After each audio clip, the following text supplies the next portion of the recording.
the channel. Yeah. Did we already start it? One more I'll shot? start it.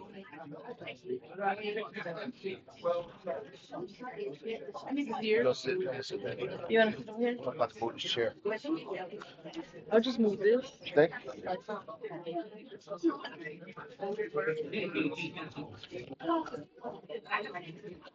Hey, how are you? 5 hours. There.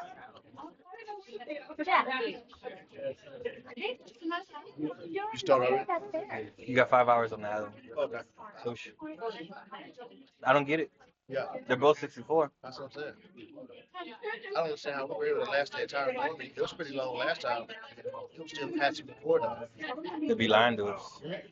How you doing, Dr. Scooter? Huh? How are you? I'm not too bad. You ready for a very, very good board meeting? Is it supposed to be a good meeting? It's supposed to be a long one, I think. Is it? You want to sit over? Oh. Yeah. All right, Dre. I'm gonna head over this. I don't disturb too much. Let me know. Where I can hide.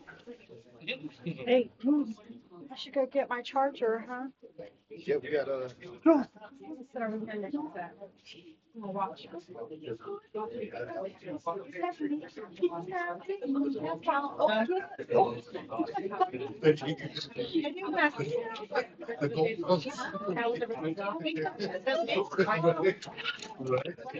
kind of a nice show.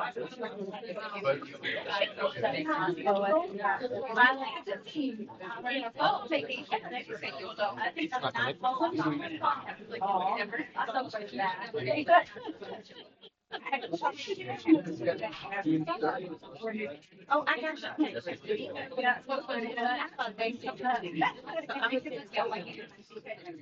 I everything.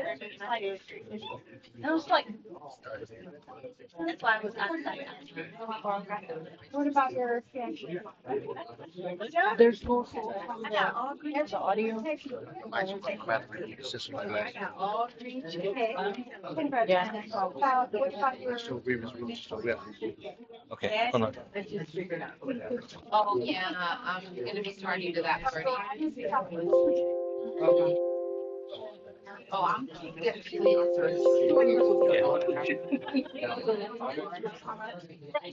I have everything.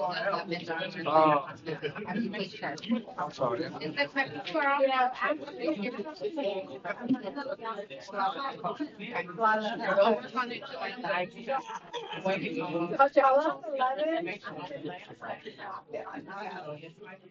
Okay, that's it. I'm just being coming grateful. I make sure things right now.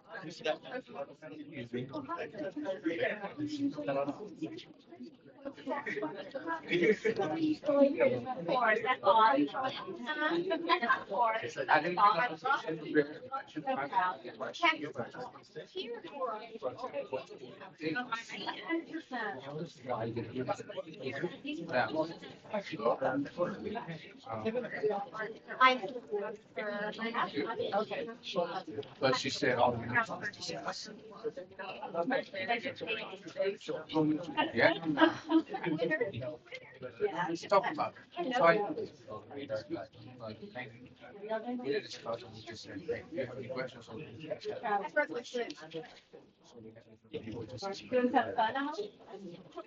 Walk in off But you haven't received it? She'll probably give you a break.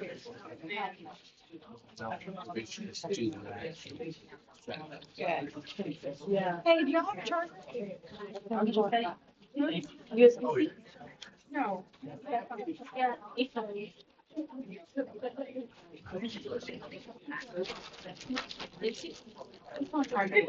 Yes.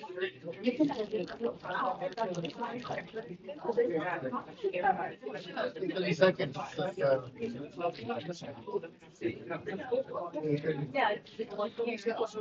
Thank you. I like to think about it a little bit.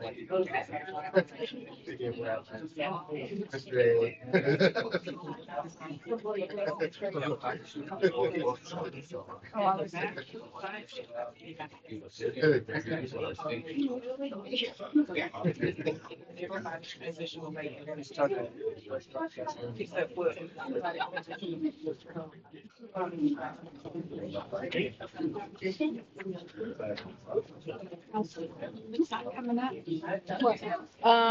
The mic. The mic are not full. Trying to reset. Yeah, they have to reboot the whole system. Oh.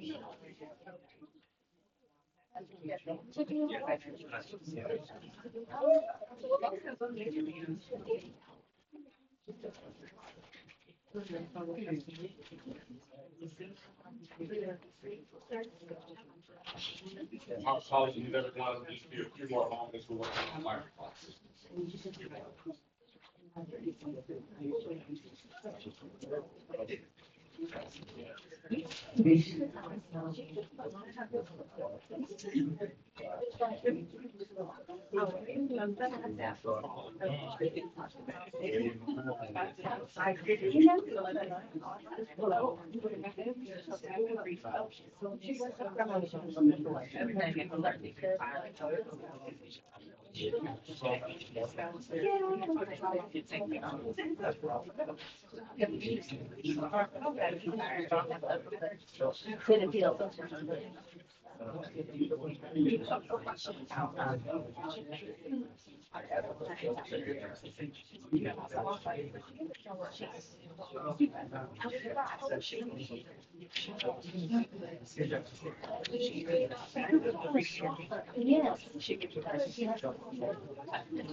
Pues caballero, ¿está todo bien? Sí, sí, gracias. Qué bueno. Todo good. Todo good. Everything Toda bien, mucha. everything bien.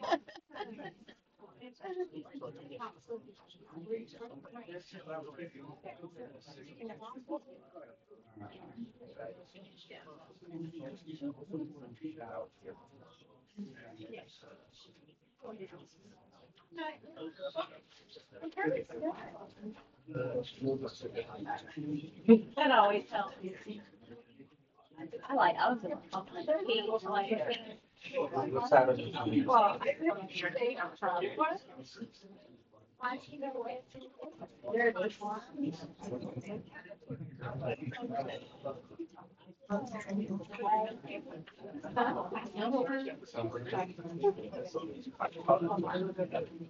we have no idea.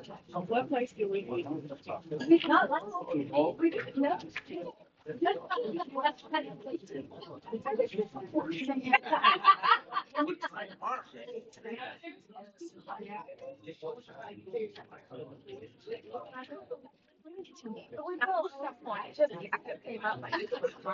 I don't know. I sort of okay, so we got water, so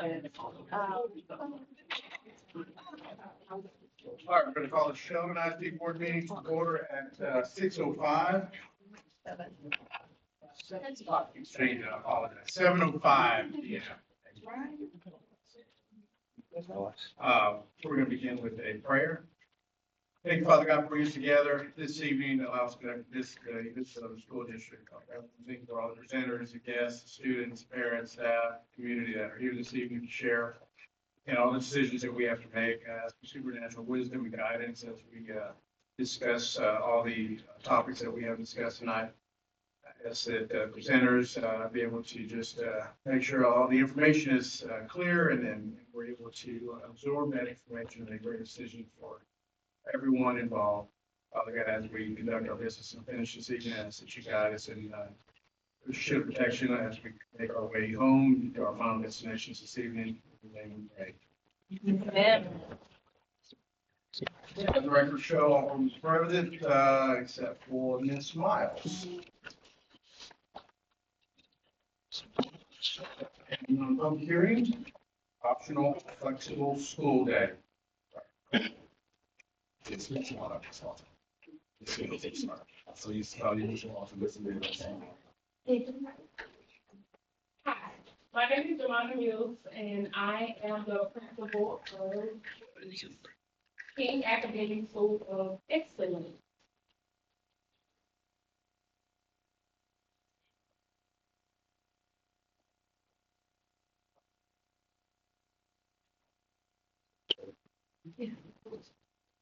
She has a couple.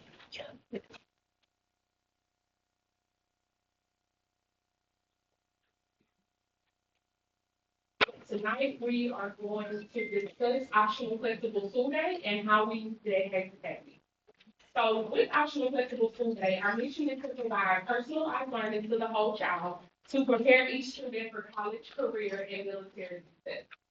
Optional flexible school day allows us to provide students who are at risk of dropping out or who have dropped out with a smaller learning community, flexibility in the hours that they attend each day, flexibility in the number of days that they attend. And this year, we are going to incorporate an online dropout recovery program for students who have personal issues or other issues that they cannot come into the building. Staff, I have one administrator, one part-time counselor, 6 full-time teachers, one part-time teacher, and one shared teacher that I share with King High School. I also work very closely with our highest worker in district, and I have one SRO. My population is 100% at risk, so out of the 13 categories, my kids qualify under one of the 13 at-risk categories. There's a minimum of 20 hours of requirement for attendance each week. And these students are also eligible to participate in dual credit programs and extracurricular activities that are offered in the district. Here is a view of our enrollment over the past years. So we have steadily increased the enrollment at CASE. This year, we had a total of 154 students enrolled in CASE. And this public hearing is because every year annually, we must apply to TEA to submit attendance as OFSDP, optional flexible school days. And this is how we receive full ADA for these students receiving the minimum of 20 hours. And tonight it will be an action item. Are there any questions?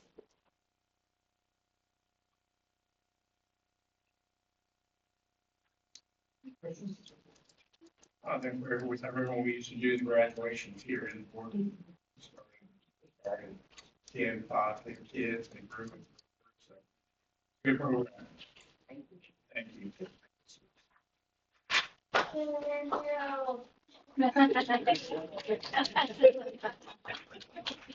Now we will have.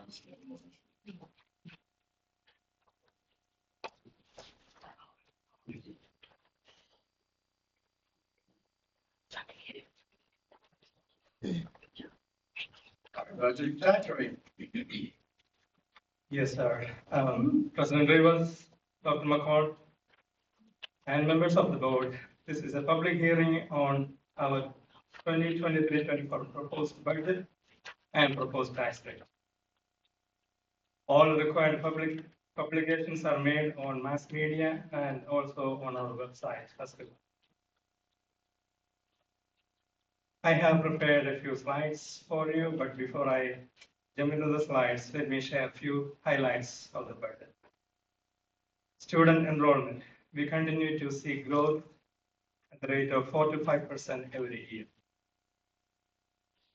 This proposed budget addresses the increasing needs of the district.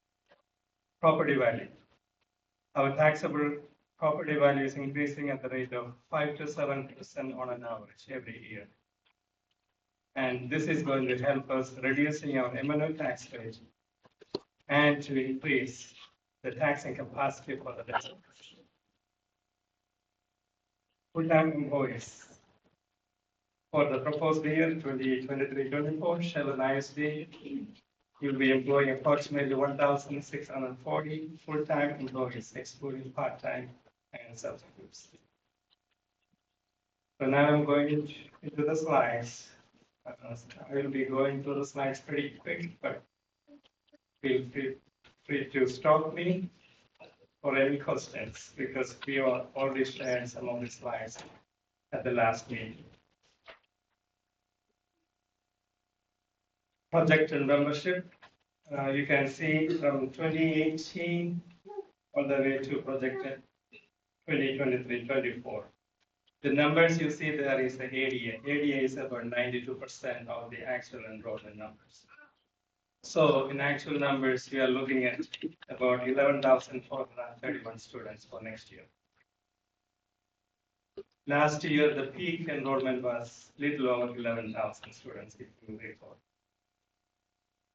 And we continue to expect this growth for at least for 5 more years. And if you notice, even during the COVID time, we increased our enrollment. We can see the 2019, 20 data to 2021, 22. Even though it wasn't at the rate of 4%, we were able to increase it.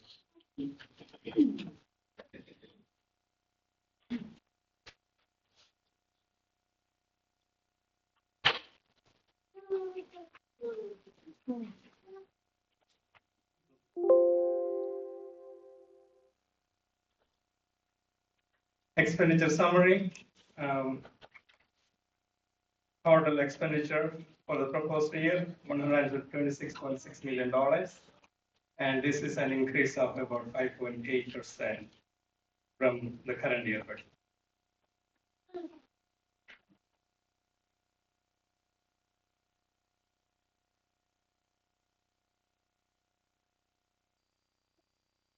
This is a pictorial presentation of the total budget.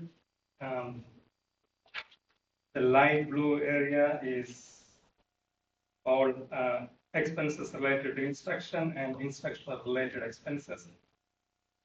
$76.3 million, that's little over 60% of the budget.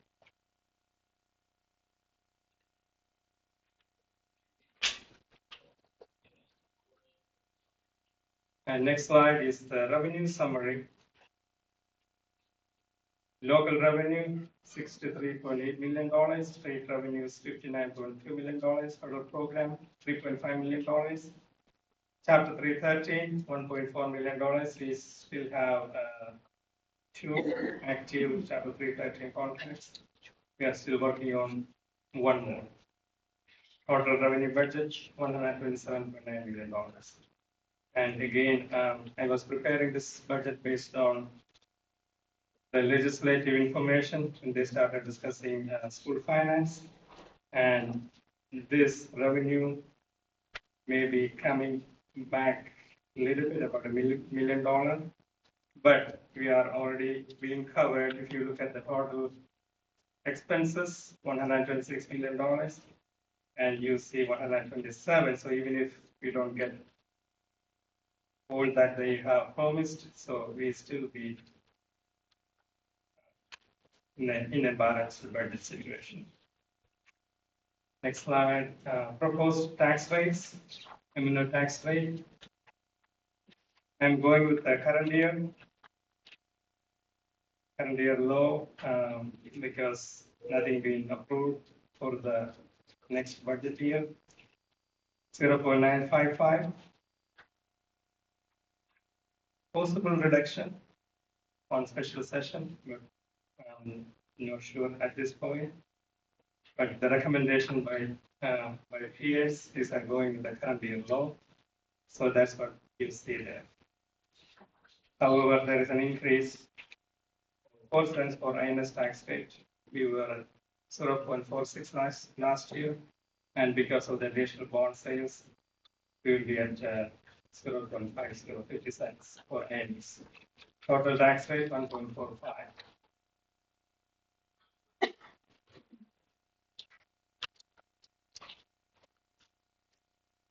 Next slide, please. Child nutrition. Last year, we had 8.6 million proposed to budget year, $9 million, and we have a fund balance of $1.5 million for that. Next slide. Debt service fund, last year, $26.8 million, proposed budget, $31.4 million, which was additional bond sales that we had last year. Maintenance fund balance, $12.5 million.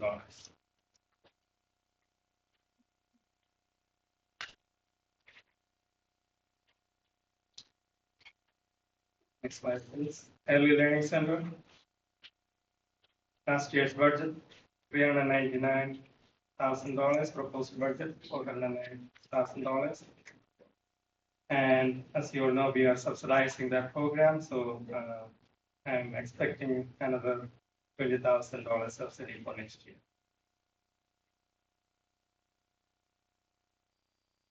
Next slide, please. Building fund, $102 million. This is including the bond sale of $98 million plus some of the project that we are working on from the 2016 bonds to finish up those projects. So that will be about $102 million for the proposed year.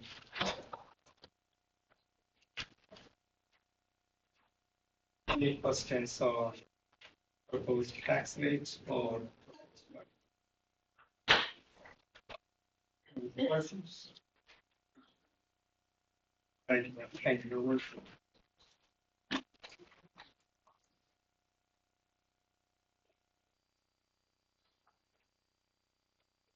Rick Sherman smiles. It's at 6:17 p.m.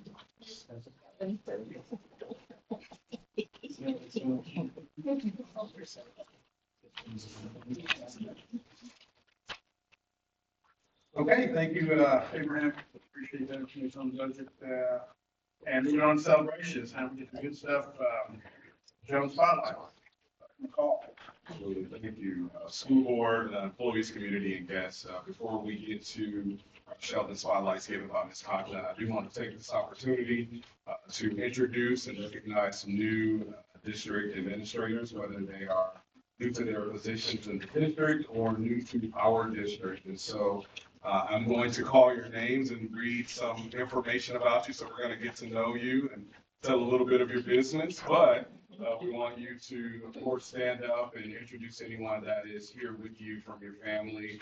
And if you have any words to share with us, we ask that you do that. So I will start with Dr. Veronica Garza.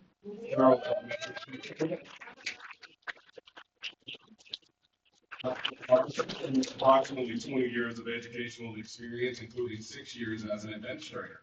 Most recently, she was the assistant principal for Cimarron Elementary and Galena Park ISD. Dr. Garza has spent 20 years in GP ISD, where she was named the 2020 Elementary Assistant Principal of the Year. Her experience ranges from second, third, and fourth grade teacher to campus instructional coach to lead teacher and assistant principal. Dr. Garza. Thank you so much, board and cabinet. I do have some people here with me today. My mother and my husband is sitting over there. So they are there. I do have a lot of Galena Park people that I used to work for. My previous principal, and then just a lot of other staff members that I've worked for in Galena Park. I'm surprised to see them here, but it's a warm welcome. I do want you to know, as the new principal, I'm extremely excited. And as I told Dr. McCall, I can promise you I'm going to do my best to serve Sheldon ISD and the community of Carroll Elementary to the best of my ability.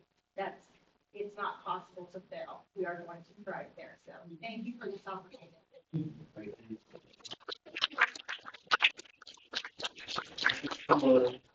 Garrett Elementary Principal, Mr. Chad Davis.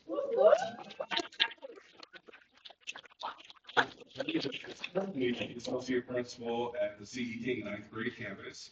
Mr. Davis has 6 years of administrative experience and brings expertise in family engagement and school community relations.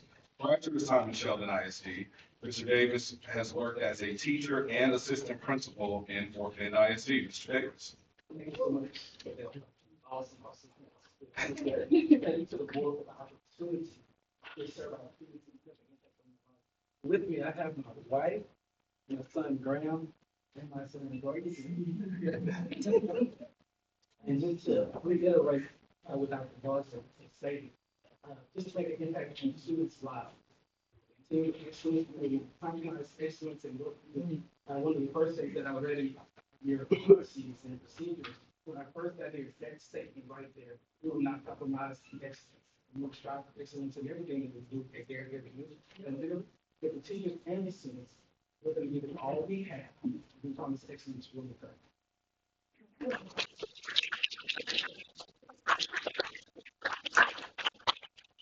You've got Training Elementary, bring that voice out. They're reserved, maybe you can say that. Yeah. All right, for Craven's Early Childhood Academy Assistant Principal Desiree Feedster.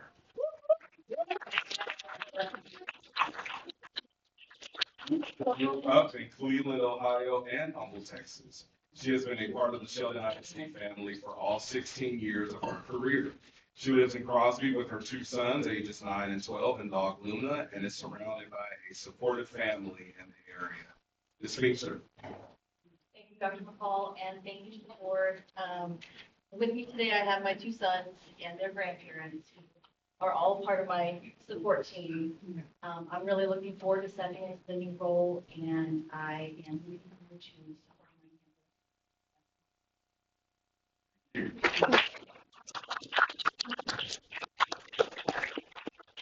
We have Mr. Colosio Smith, Assistant Principal at Monahan Elementary.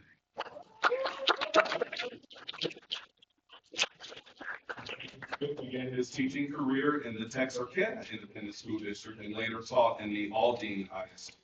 In 2018, Mr. Smith left the classroom and returned to Arkansas to serve as the Executive Director of Extreme Youth Programs, a federally funded alcohol and drug prevention program for students in grades pre-K through 12. His desire to be back in the classroom brought him back to Texas and to Garrett Elementary. There, he served students as a classroom teacher and most recently a math and Mr. Smith. Good evening. Thank you, Dr. McCall, for the introduction. I am super excited and blessed to be a part of Sheldon ISD. The last 3 years have been phenomenal. So I'm looking forward to continuing to partner with parents, with students, community to help shape the hearts and minds of our tomorrow. Being that I'm from Arkansas, I do have some former colleagues with me here from Garrett Elementary as well as the current principal. So thank you.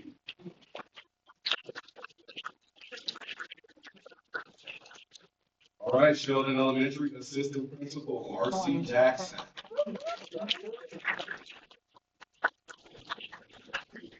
Jackson started as an elementary self-contained teacher in 2010. She spent 5 years as a classroom teacher. From there, she began her career as a math and science instructional specialist at a neighboring district.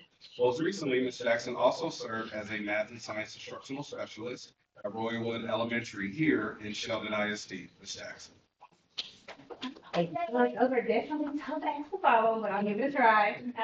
I'm just humbled and grateful, and I appreciate the opportunity. I just want to say thank you, Ms. Controlling, for giving me this opportunity. I'm excited to work on this new endeavor. And with me, I actually have my former principal and my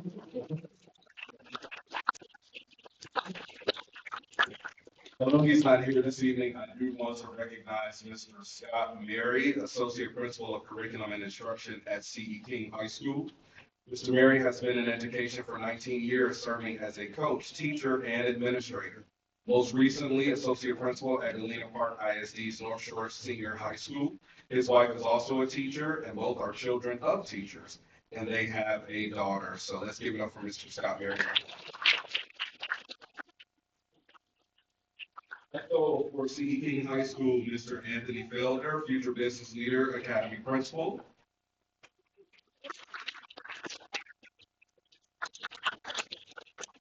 Mr. Felder has been married for 14 years, 3 children, 2 boys, 18 and 12 years old, and a girl, 6 years old. Born and raised in Houston, and he's been in ministry for 20 years, pastoring for 9 of those years in the AME denomination. Most recently, he has served as the assistant principal at Galena Park Early College High School. So, Right. Good evening, everybody. Good evening. Glad to be here for this opportunity.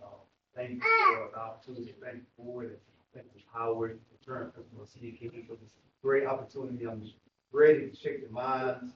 A mentor always told me, good's not good enough, but excellence is required. So I know this district is full of excellence. I'm just ready to embark. I'm ready to make the mark. So I'll give me the opportunity.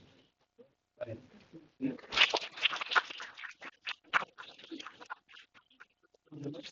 Are going to be employees who have served as administrators in the district, but they will be going to a new position. So we'll start with Takara Williams.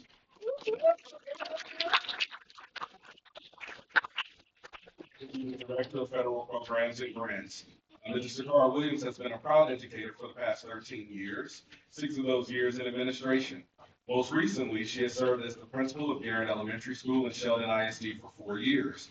She has worked in Spring ISD and Cy-Fair ISD. Her educational career started in Spring ISD as a 3rd grade teacher.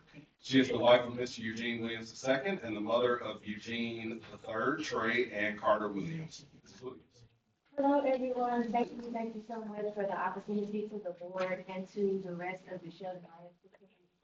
I am honored and I am grateful to be able to touch the lives of more students outside of the walls of Garrett Elementary in my new role. I appreciate the opportunity and I look forward to new growth and I look forward to my new opportunities that I have been going forward. Thank you. My husband is here. This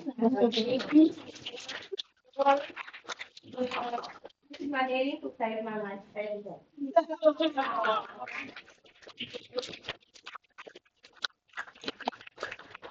Last but not least, Dr. Ralph Saeed. Dr. Saeed will be our new Executive Director of Facilities Sustainment. Dr. Saeed has been an educator for 17 years, and as he starts his 10th year with us here in Sheldon ISD, he has a vested interest in the community, as his dear wife is a K-12 product of Sheldon ISD. His son is a graduate of C.E. King High School, and his daughter will be a senior at KHS this upcoming year.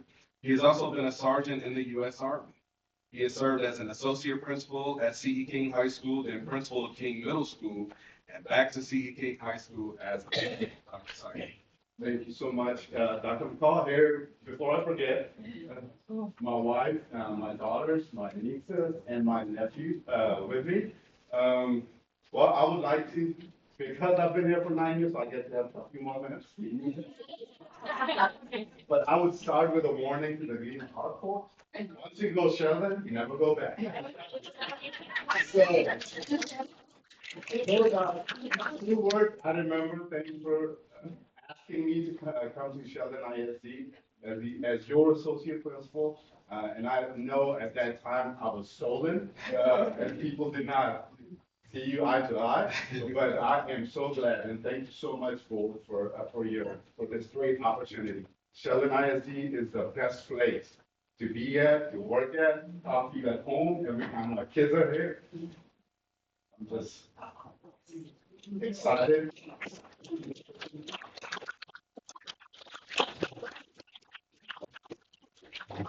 I am thankful. So many of you board members, I had your kids. I was either the principal or associate principal, and I know the great things that happen at Sheldon ISD. And I am looking forward to the team capacity, and I'm looking forward to do great things for our folks in the auxiliary. So I am looking forward to it. Thank you so much. Congratulations to all. Ms. Conklin? If you and Mr. Rivas want to join me at the front, we have one certificate to present. First, before we call him up, we are going to ask Ms. Shannon Jackson to come up to tell a little bit more about what this is. She nominated him for this achievement, so she's going to introduce him.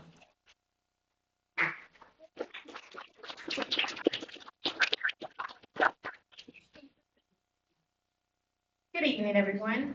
Alignment Group is a premier consulting and engineering firm headquartered here in Houston, and they support science and STEM opportunities for the community. And they reached out to us because they wanted to highlight our excellent elementary science educators. And with that, I thought of our awesome educators, and Mr. Gonzalez was one of the ones that I nominated, and he rose to the occasion. The reason why I nominated Mr. Gonzalez is because he is positive, persistent, and passionate. He's a positive teammate, never complains, always has a smile on his face, will try best practice suggestions, even though he may not agree with them. You'll hear about it later, but he'll try it. He's persistent in growing as an educator. He seeks out professional development opportunities to improve his craft. He takes feedback as a gift. If you provide him with feedback in the morning, I guarantee you after lunch it will be immediately implemented with excellence. In 2016, Mr. Gonzalez was in the bottom 20% with his star score. He continued to work on his pedagogy and his content knowledge. And in last year, in 2022, he was at the top of the district by 20% in approaches meets and actions. Mr. Gonzalez.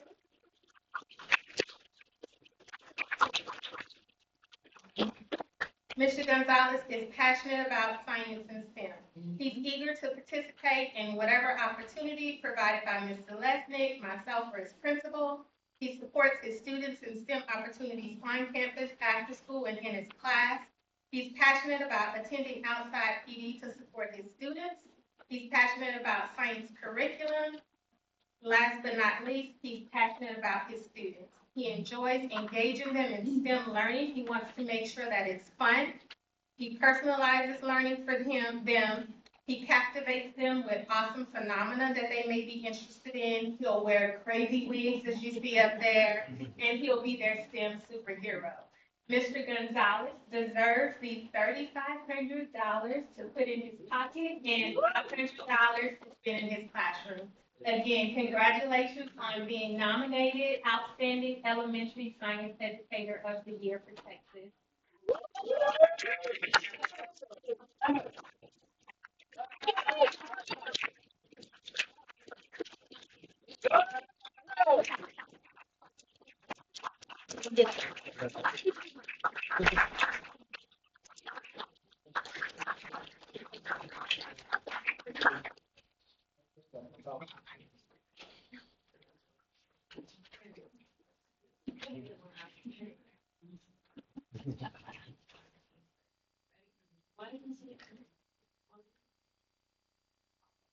Thank you. Oh, yeah, she mentioned I'm obedient and I improvise by me at the end of the day. Everything else, I'm away.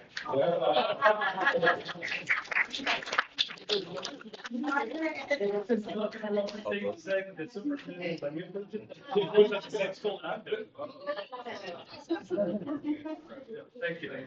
Thank you.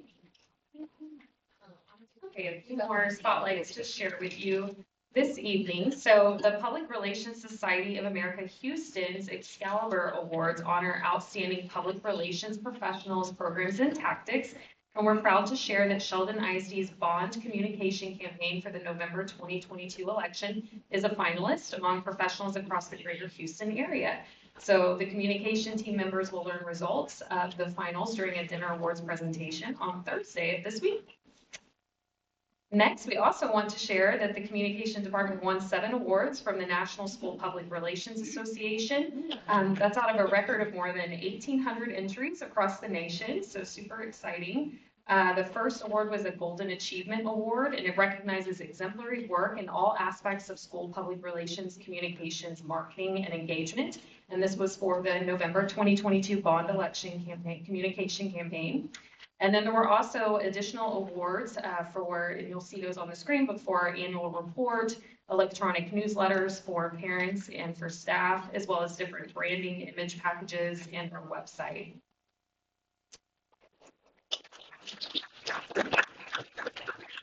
Next, we also want to recognize the work from our Education Foundation. From Friday, June 16th was our 3rd annual Sheldon Summer Scramble. So we want to thank all of our sponsors and then our title sponsor as well, Huckabee. I believe they're here this evening. So definitely want to thank all of our volunteers. We had about 125 players last week. We also had 20 or so volunteers that helped us. We brought in a gross of about $73,000 at this tournament, so it was definitely a record turnout. And all of this benefits innovative teacher grants in Sheldon ISD.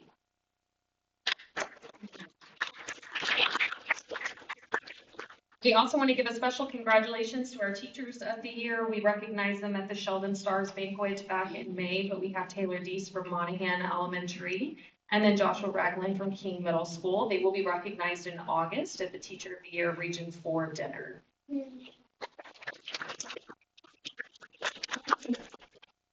And last but not least, we're pleased to announce that we've been preliminarily selected to receive an award for the 2023-2024 Nita M. Lowey 21st Century Community Learning Center After School Program Cycle 12 Grant in partnership with Harris County Department of Education.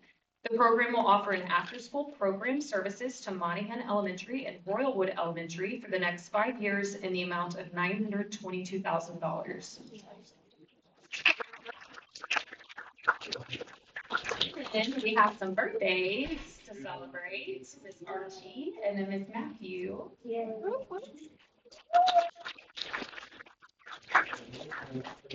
Birthday. Miss Archie and Miss Matthew.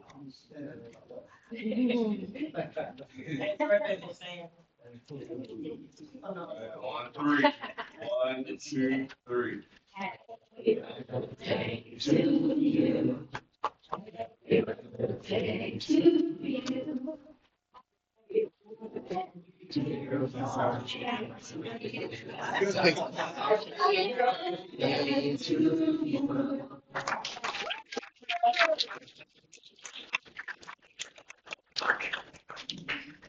I know for Miss Matthew, that was a lot. Yeah, absolutely. Okay, so the celebrations.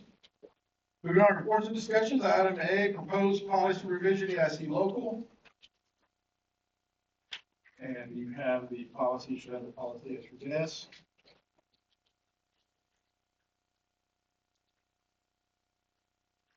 Good evening. So tonight I'm here to give you a little background on a proposed policy revision that we will present at the July regular board meeting. And so I just kind of want to give you the history of the revision that you will see in July. So our policy and procedures have to account for the difference between the San Jacinto College grading scale and our grading scale. So as you can see, looking at the chart, on the slide, San Jac grades on a scale of 60 to 100. They have D's at the college level, and we grade on a scale of 70 to 100, like most high schools do. A C is the lowest grade that a student can earn as a passing score in our district. And so for years, we've had a scale to convert that college passing grade to a high school passing grade, so that the student actually earns credit for both institutions. And so I want to give you on this slide like an overview of what the current scale looks like. So right now, San Jac provides to us a numerical grade. And that's a little bit different because at colleges, their transcripts reflect letter grades. But for years, as long as I can remember, San Jac has provided us with the college professor's numerical grade, so that we can take that grade and translate it to the student's high school transcript. So as you see on the slide, anything between an 80 and 100 at the college will be that exact same score on the student's high school transcript. But because a 60 is the lowest passing grade at the college, it's a little bit different anywhere from 60 to 70. And so you can see on the slide what that scale currently looks like and how we translate the grades below 80. Well, moving forward, and this is the background that we're talking about for the policy change that we're going to need to make.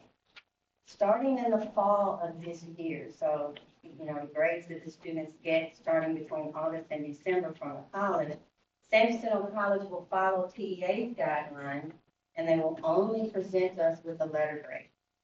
So this means our current scale, which is currently printed in the course guide for the high school, will need to be changed to accommodate what San Jac is going to provide to us. And on the slide, I've actually provided you the TEA dual credit FAQs, which actually state that the college is only obligated to provide us with a letter grade. And so what I wanted to share with you tonight is that we have convened a committee and we've started the work so that we can come up with a recommendation for the board in July. Looking at what other districts are doing, looking at what's best for our students. The committee consists of high school administrators, Ms. Jennifer Williams, who's the Director of Guidance and Counseling, and some cabinet members. And so we've started those discussions. And I wanted to share with you the conversion table that some of the other districts have adopted so far. And there are plenty of districts that haven't adopted a conversion table just yet, and also partnered with San Jacinto College. So I have a chart here that shares with you the letter grade. District A, that is near us, has converted an A to a 95, a B to an 85, a C to a 77, a D to a 72, and then a score of F to a 65. District B has done something similar, with the exception of they're translating a C to a 75 on the high school transcript, a D to a 70. There will be no weighted points for an F, and I could not find in District B's procedures or policy what they will do in terms of a numerical score that they will use one on the high school transcript. District C pretty much mirrors District A, with the exception of 73 for a D, and they're along the same lines as District A with a 65. On the very last column, I kind of compared that to what we're doing now with that conversion table that I shared with you. So remember, anything that is an A or a B, we're reporting it exactly as a numerical grade that the college has provided to us. And because of that table, we currently have a C is anywhere from a 75 to a 79, a D is a 70 to a 74, and an F is exactly what the college reports. I mean, if it's a 30, it's a 30. If it's a 50, it's a 50. And so our team is actually taking a look at some what-if scenarios. If what if we change to something similar, or if we came up with something different, how would this impact our students? Because as you know, we have a large population of students who are in dual credit courses.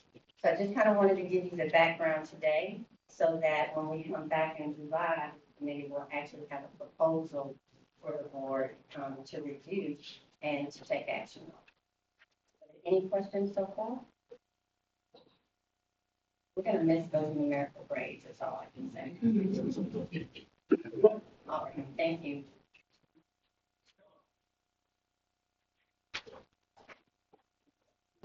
Ferrer will come up for the safety presentation. Hey, good evening, everyone. So we give this presentation once every 3 years. It's required by state law. And so this report will cover years 2020 through 2023. And I'll provide you with our safety and security status. There are 8 different sections. We'll go over them pretty quickly, and just know that I'll ask you for questions, but I can't give you specific answers as to what our safety plan is because it would put us in a compromising position. All right, our demographics. We reported to the state that we had 10,989 students. This correlates to what we reported for Kings back in October. The geographical data of our area was suburban, rural, and urban. Safety and security audit information. We were fully compliant with all state requirements. This is important. The DAW has already been signed by the school board president and the superintendent. The audits were completed at all Sheldon ISD campuses, and all campuses were compliant. What we used for the audit, just so you're aware, are checklists that are provided to us by the Texas School Safety Center. We don't make those checklists ourselves. The Safety and Security Committee is made up of district folks around the district. I'm on the committee. We have some board members on the committee, principals, even some teachers. But we also have representatives from the fire department, EMS, precinct 3, and Harris County EMS as well. We meet 3 times a year, once per semester, and then once in the summer as well. The last meeting was held on June the 15th at 1 p.m. and we will have another meeting in September to finalize our emergency operation plans. The last review that we had of the emergency operation plans were in August of 22. We will review them again for the 23-24 school year in August of 23, and then it will be brought for approval in November of 2022. The campus emergency drills, are right now housed in Navigate 360, and we are current on all of our drills in all of our campuses. Threat assessment, suicide prevention, and trauma-enforced care. We put our committee members through 2 different courses. One is the virtual course, which is Zoom through the Texas School Safety Center. The other one for our counselors is through the Harris County Department of Ed. We have the anonymous reporting system for anonymous alerts, social media monitoring through Social Sentinel. Suicide prevention training is through Vector. That used to be known as Safe Schools, if that term is more familiar to you. And also through the Vector system, we have training for the trauma and long-term care. Bullying prevention policies and procedures. Sheldon ISD is fully compliant. All of our bullying information is available online for the district and the campuses, and we are still using anonymous alerts app so that students can report or staff can report bullying anonymously so that we can take care of that without the kiddos or staff worried about their identity being put out there. Active threat exercise. The district has not completed an active threat exercise during this reporting period. Now, we're going to talk about that just a little bit because there are some reasons for that. We are looking at bringing a recommendation that we actually go forth with that training, but we would want to talk to you about that first and make sure we're all on the same page. The exercise actually involves students and staff. Studies have shown that this exercise can be traumatic for kids and for the staff that are involved, so we want to be real careful when making that decision. It does involve coordination with local responders, local first responders, local community, and the media, because we don't want anyone to think that there was an actual threat that we were responding to try and minimize that trauma. The training, which we'll discuss with you later, would have to be age appropriate and developmentally depending on which campus that we use. We would only use one campus. This would not happen at all campuses. And it's just so that we can practice. You know, you can't prepare totally for an incident, but if we could practice it on at least one campus, that way we can troubleshoot, you know, what areas we need to improve on, or things we need to do differently. But again, we would just want to be really careful that we don't cause any trauma that's unnecessary. Additional safety and security information. We have visitor procedures on all of our campuses and our non-instructional facilities. Fund expenditures for safety and security improvements. Thank you, Mr. George. We're still contracting with Precinct 3 for our deputy contracts and security personnel. Training of district personnel, which includes our substitute teachers, our stop and lead, standard reunification method, standard response protocols, and phase training, also gaining awareness. Overall, our reputation is in good standing with the Texas Safety Center, Houston Crime Stoppers, and Harris County Department of Ed. We're compliant with all mandatory trainings, and we lead the area when it comes to training of district personnel. For example, we have put a lot of effort this past year into developing very strong relationships with our first responders. I'll give you a funny story. One of them drove by one of our campuses and said, "I see a lot of cars here today, just wanted to check in. I'm on your safety committee, just want to make sure everything's okay. You guys don't need anything." It was very sweet. That had never happened before to my knowledge in the district. So we just want to thank everybody for your support. And those of you who are not on the safety committee, if you want to join the meetings, we're happy to invite you and we'd love your input. All right, do you have any broad questions? Thank you very much.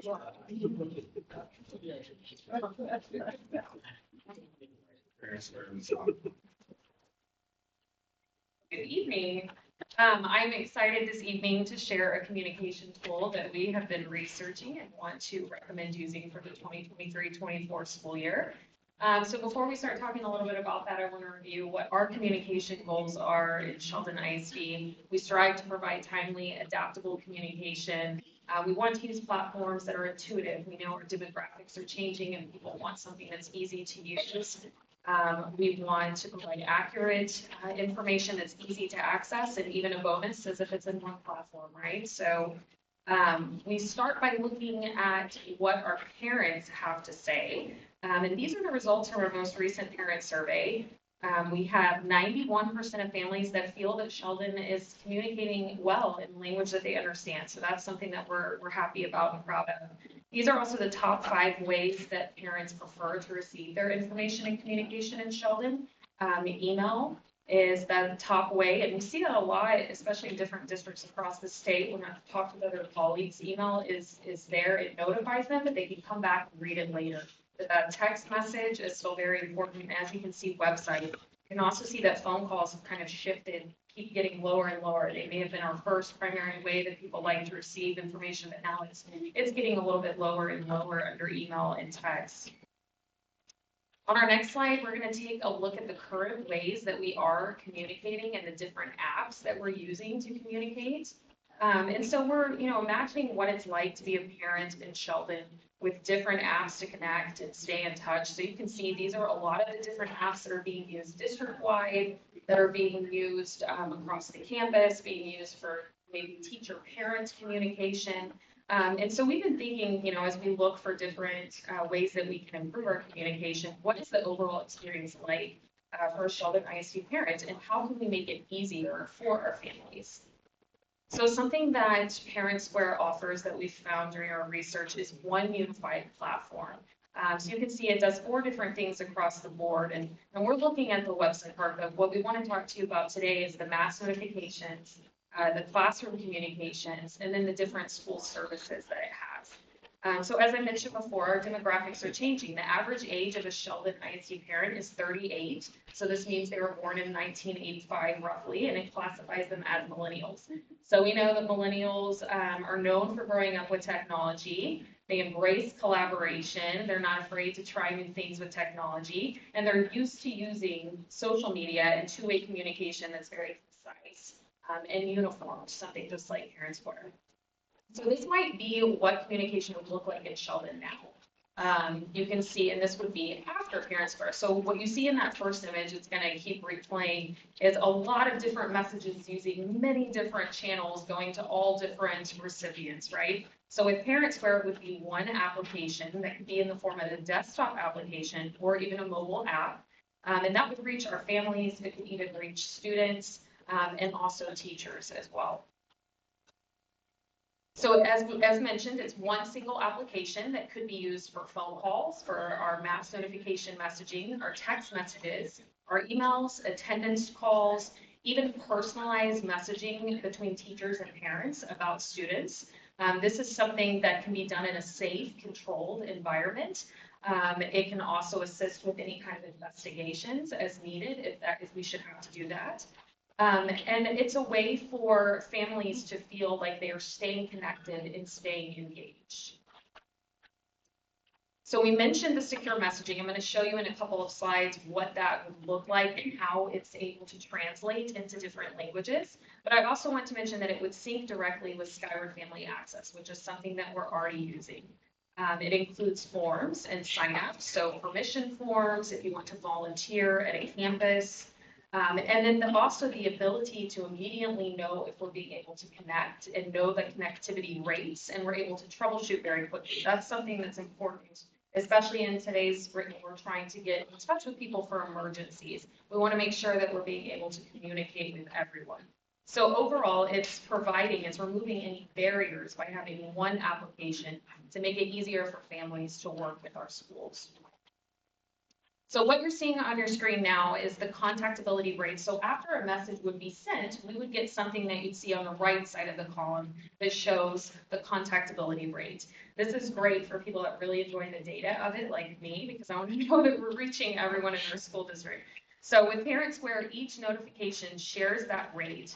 And as I mentioned, it's really important to know that with emergency notifications. The default settings of Parent Square come with all notifications turned on. So that's emails, text, phone calls, and the app notifications.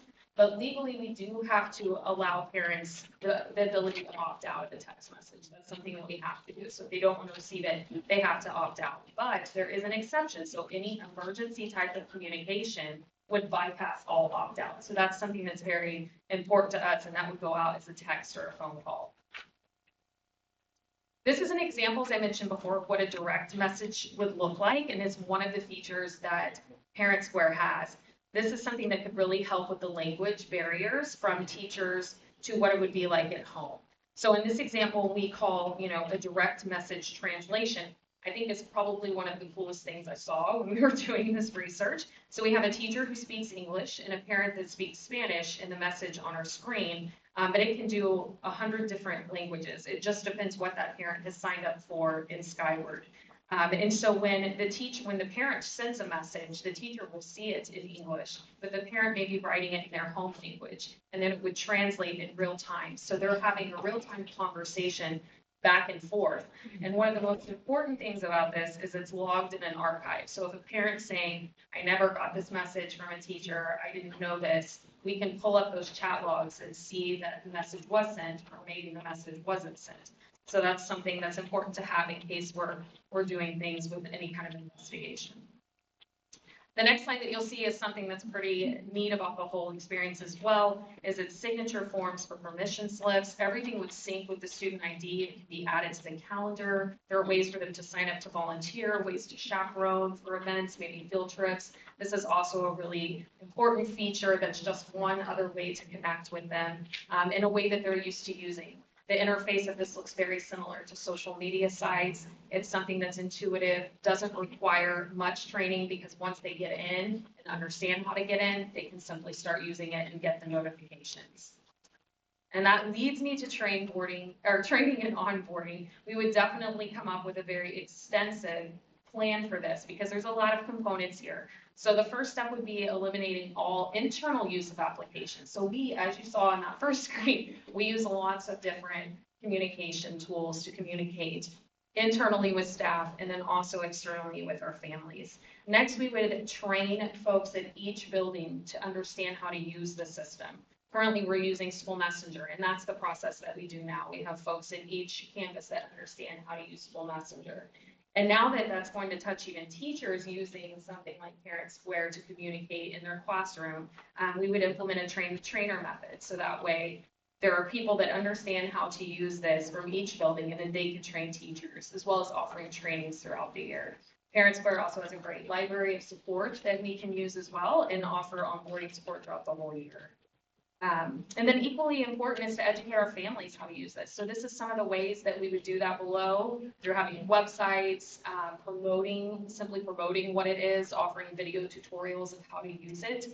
And then finally, allow time for grace and feedback, because as we implement anything that's brand new, we know it's going to take some time. Luckily, we have some great parent ambassadors that are a part of our community that have been here for a while, because we know word of mouth is very important and can help spread the word to show how to use it and to encourage people to use it.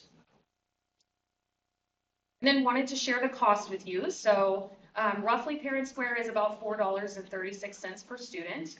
And so year one is a little bit more expensive, because it does come with an additional about $5,300 or so for the onboarding, training, and assistance that you wouldn't see in year two.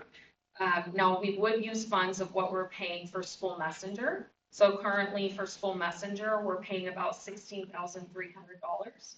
So if you look at what that would be, the increase would be about $36,995 in addition to what we've been paying for School Messenger. So that's for year one and then year two. Then we want to show you a few of their district partnerships in Texas. They are growing very rapidly across the state. You can see on here a couple of Region 4, but there are some Region 4 that I wanted to point out that aren't here. Goose Creek CISD just signed on with them. Pasadena, Stafford, Huffman, and Barbers Hill are all using Parent Square, and then they do have a few more that are getting ready to sign on as well. They said they'd share with me as soon as they officially have the contract. But I also want to share, want to bring up Miss Ashley Sampson, and she is going to share the perspective of using something like Parent Square at the campus level. Good evening, how are you all?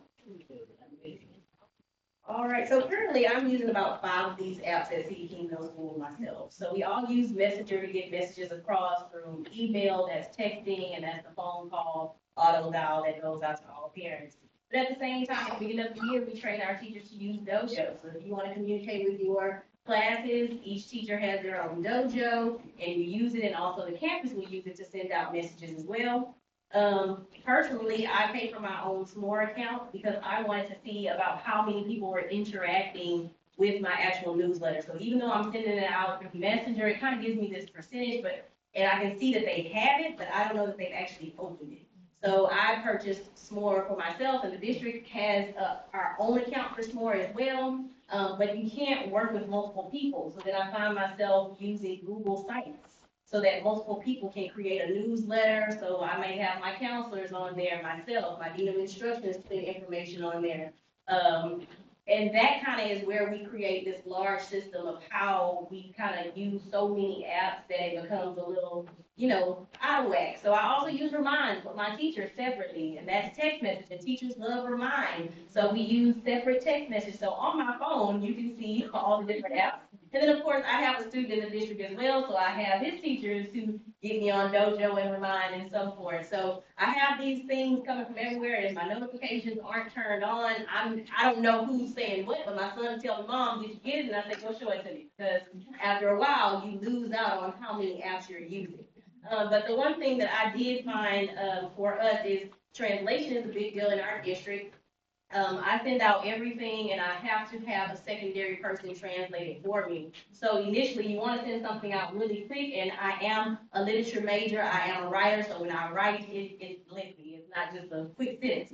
And so I do have to have someone to translate that for me, so that takes time as well. So one thing I did love about the app was, even with the text message from a teacher, you can type it up in English and it's going to translate automatically into that language. So you don't have to wait that separate individual time, sometimes 2 and 3 days or a week for someone to have the time to actually translate a full newsletter with all the information. Reminders to parents. So if you send out a task and you want to have a reminder to keep reminding that parent until they open it or until they actually put a signature, it will do that. So like right now we have registration going on. A lot of people kind of forego registration and say, hey, I keep seeing it, but I haven't touched it yet. It'll send out a reminder on the app saying, hey, you haven't quite done this task yet.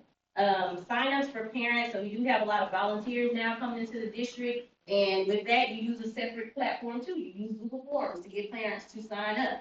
Or you use Sign Up Genius to get parents to sign up. And so this is another platform that kind of has that one size fits everything for us, where we can get everything. Secure documents was something else I liked about it, where if you want to send out report cards, so this year we've been sending them home with students because we want to get the signatures on. Well, you can also send them through the platform, and it will remind the parent, hey, you have that to sign and get the signature back from the parents. That way, instead of the child actually taking it home or forging the signature and not bringing it back at all.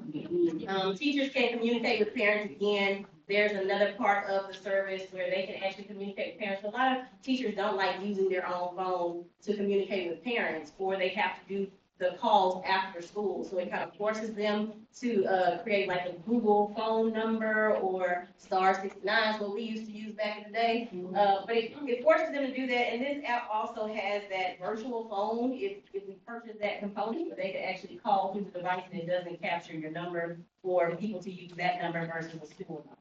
And then the last thing it talked about, which I love, was emergency alerts. So we've had a few alerts that may come to be whether something's going on in the area, there's a lockdown, and automatically the phones start ringing. But if you're really in a lockdown, we can't answer the phone. We have to get away from the doors. And so then you know that continuous phone ring, there's a parent who's concerned, needs some information. This is a way it said that it would save the actual alert, so you can pre-do templates for alerts to let parents know what's going on. So if there's a lockdown going on, you can quickly send that out. or Ms. Conklin could quickly send that out to everyone at your campus, and it would save that information from time to time, and you can add information as needed. So those are some of the components that I thought would be useful on the campus level, and that would help us with, just communicating better with our parents and making sure that we're engaging the community when they're aware truly of what's going on.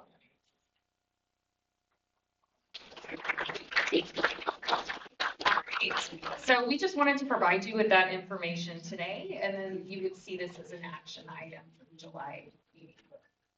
Any questions? Parent Square. How long has it been? I would Google it and find out. But it's been, I mean, it's been a while because they started on the East Coast, or no, sorry, West Coast in California, and they started spreading across the nation. So as you saw in that Texas, this is where they are in Texas. So, yeah. I can find out how long they've been around. 2011. 2011. It sounds good. What if you have a parent like, say, have my phone and my iPad all the time, and it's in my purse, and I'm one of those parents, I like to see stuff and sign stuff. What do you parent like me? Yes. Well, and we still have that option here. I mean, we try to do everything digitally, but we still offer the good old fashioned way. Yeah, they go back in the day. So I'm just saying, because you still have an option, us as, they're, I'm not that old. That's not really technology savvy, right, when they use their phone all the time. Right. And the good news is, so they could still get phone calls, still get texts the same way they're getting them now. This app just kind of links everything all together. So, I mean, I'm envisioning even a marketing campaign of taking your bin and deleting Seesaw, deleting Dojo, deleting, all the things that are bogging down those barriers, and just have this one platform where parents can get everything in one spot. So as we're ready for student, this is going to be required that staff will use. Correct. And so as Dojo and these other apps, and I decided to have like that one we use Dojo. That would not be. That's correct. That's like that first part of the training piece would be, these are the expectations of what we're going to use, so that way we're all on the same page. You ever told me how much we're spending on Dojo? So we are using, for all of that is free, but because it's free, we don't get as much that we could because it's free, correct? Now, School Messenger is not free. That runs, I mean, it's about $17,000, School Messenger is. But that's what we would eliminate. So the difference in cost was like $36,000, I believe. Yeah. Well, closer to $37,000. I will say with this particular platform, it gives us as a district an opportunity to really monitor the communication that's going out from all of our campuses, as well as our teachers and administrators, which becomes increasingly important, not just for consistency purposes, but also if we have a situation where we really need to investigate. So it really gives us at the district level an opportunity to see what's being put out there to our community. Question? So we would have more access to not their devices, but I'm just talking about privacy here. So we would see, for example, that message that I showed before, it saves chat logs. So we could see the whole conversation between a parent and a teacher, an administrator and a teacher, if they're using that Parent Square application, which is what they should be using.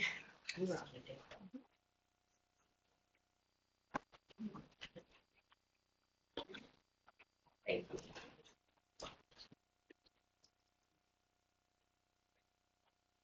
All right, pre-K classrooms.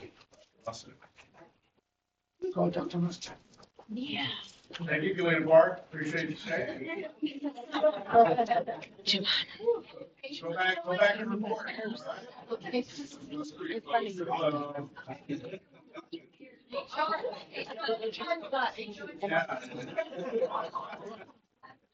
We need wonderful teachers. Great support. So hi, it's me. I'm back. I wanted to talk to you about, really just to remind you, a follow-up from our February board meeting where I talked to you about the pre-K environments in the learning classrooms and why that's important. As you know, we have gone to our thematic curriculum where we're really trying to build students' oral language and their curiosity and really teach them to ask questions and find answers and love learning. And that is done best through experiential learning. And so I showed you some pictures of what our teachers did. Obviously, they created, and some of our wonderful parent volunteers also assisted with that, so that the students had hands-on with the thing that they were learning. They got to experience what it felt like, a well that's, why don't they freeze when they're in the cold water? What is it like having to take care of chickens and cows and so forth? This really is the way kids learn best, and we want to immerse them in it. And so when we were looking at this, we all obviously have some wonderful themes that we like, and our neighbors down the road really built a spectacular facility that we got to go see, and we fell in love with those thematic environments. And they told us about Exhibit Concepts, which is a great company that we're learning about that has created some personalized but very cool hands-on thematic learning environments for children. And so these are just some examples. It would be a traditional classroom. Everything in the classroom would have a purpose, not to look cute, although it does. The purpose, everything in the classroom has a purpose to teach something, whether it's the executive functions we've been talking about with Billion Brains, or whether it's concepts that's being taught. We know that the more kids experience and build that vocabulary and the language, the better the reading comprehension is going to be later on, which is our goal. We want to create kids who can read well and love to read, who love to ask questions and know where to go to find answers. So these are just some pictures of what those learning environments could look like. We are currently in negotiations with Exhibit Concepts. They are an experienced contractor. They have been around for quite a while. They have transformed many traditional environments at educational institutions, museums, and so forth. And most recently at Goose Creek, but they've also done Aileen, Mansfield, and a few others. Those are just the ones in Texas. They're actually from Ohio and have done a lot of them. So like I said, we're in current negotiations on what they can do for us here in Sheldon to bring thematic learning environments to our kids.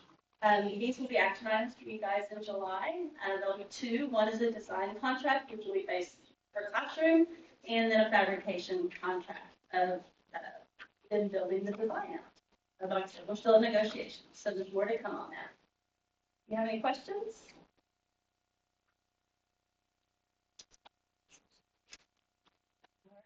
Thank you. Thank you.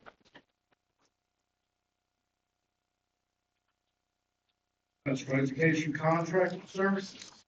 Okay. Sorry.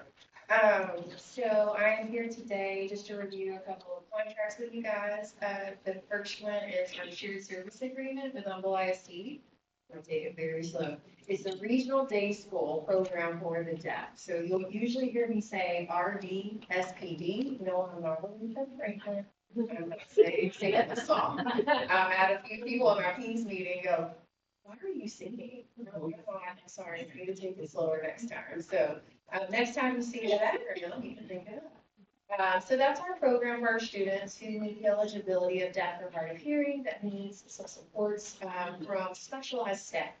Right now, we currently have 5 students that need that support in this district. It's a very costly program. You need an audiologist, you need staff that can do sign language to communicate, those kinds of things. So we have a couple of students that actually go to some Humble schools to support the ASL learners. because our kids are usually verbally when they communicate, our students that cannot verbalize or hear people speaking, it's not conducive for their learning environment. So we do send 2 students over to Humble ISD to get that support and be in that language-rich environment and the preferred mode of communication for them. Other things that they do is we do have our teachers from Humble ISD that support our students directly in the classroom here at Sheldon. A lot of times they come in to support the student. It could be as simple as we need to update your hearing aids. Let's get those batteries in, make sure you can hear. Communicate with our teachers if there is an assistive technology to help with if there's background noise for some of our students that have a hearing deficit. A lot of times just a simple kid, just moving their papers can be a distraction. So we have different assistive technology devices that a teacher will have a mic on her clothes and it talks directly when she speaks. They have for lack of better words, a hearing aid of their own that they can hear the teacher directly where that background noise will impact the student. So those are some things that they do. Also, they keep up with our records and we facilitate that. Now it's a co-op, so we have Haney a part of it because they have a small amount of students. Huffman, ISD, and Dayton and Grosby. So it's a small group of us that are supported by Humble ISD for that small group of kids. So we need to renew that agreement to support our students' needs and their IEP. Any questions about on the SBU shared service agreement? Okay. Our next one is speech pathology.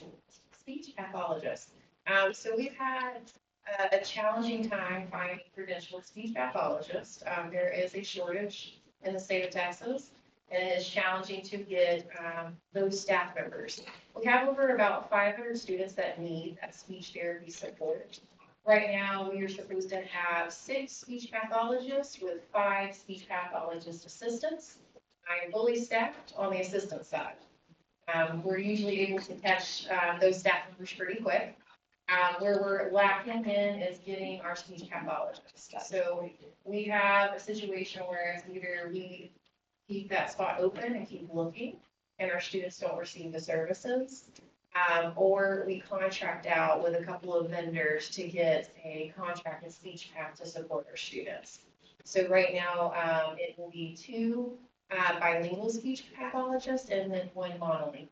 Right now is what we have. So we'll still have 1 open position that I'm still searching for to cover on that spot. The other thing is with our Stepping Stones COB contract, we have 1 student this year that has music therapy. Again, it's not cost effective to have a full-time music therapist for 1 student. So we contract that service for that specific IEP related service. So that will be also with the Stepping Stones. Any questions?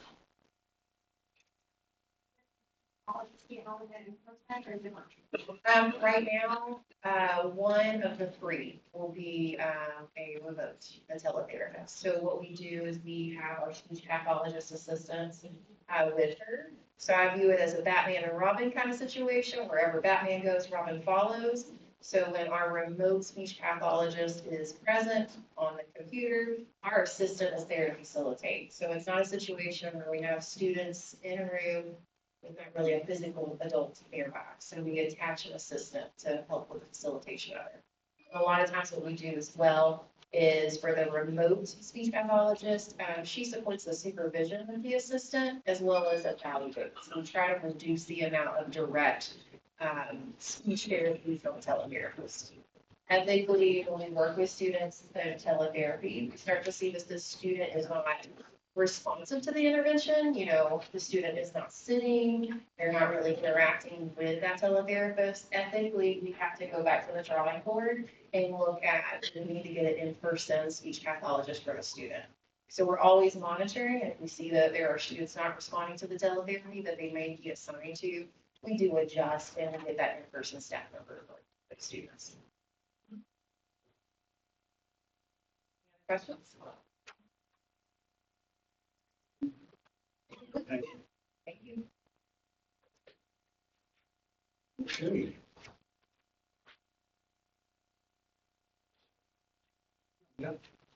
Yes. Yeah.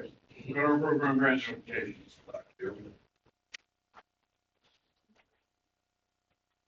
Good evening.